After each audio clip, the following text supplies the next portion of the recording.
কি অবস্থা ওনারা? মায়ের দেওয়া ক্রিকেট টিম তো হারতে হারতে জীবনটাই পুরো শেষ। কবে দেখবো আমরা বিশ্বকাপ? কবে দেখবো আমরা ট্রফি? এদিকে আমাদের শূন্য সরকার, এদিকে আমাদের মিল্টন ভাই, ওইদিকে আছে আর এক আমাদের প্রাণপ্রিয় বড় ভাই ক্যাপ্টেন, যাকে যার খেলা দেখলেই 0 রানে আউট, 3 রানে আউট, 4 রানে আউট। এটা কি কোনো খেলা ভাইয়া?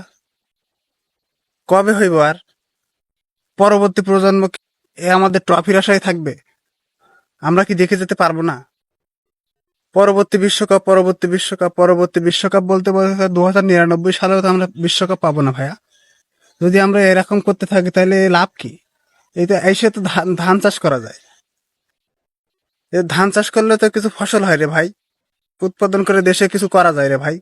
আর কবে হবে ট্রফি? আমরা কবে পাবো? মায়ের দেওয়া ক্রিকেট টিম আর কবে আসবে? ফেরত আসবে কবে? এই চিন্তা করতে করতে তো জীবন পুরো শেষ হয়ে গেল রে ভাই। তোরা খেলা লাগবে না রে ভাই, তোরা বাসায় চলে আয়। তোকে তো প্র্যাকটিস তো মোটে শেষ হয় না রে ভাই। তোরা প্রস্তুতি ম্যাচ খেললি পার্শ্ববর্তী দেশের সাথে, তোরা তাও তো কিছু করতে পারলি না রে ভাই। গা গরম করা ম্যাচ, গা গরম করা ম্যাচে যদি এই করিস তোরা, কবে জিতবি?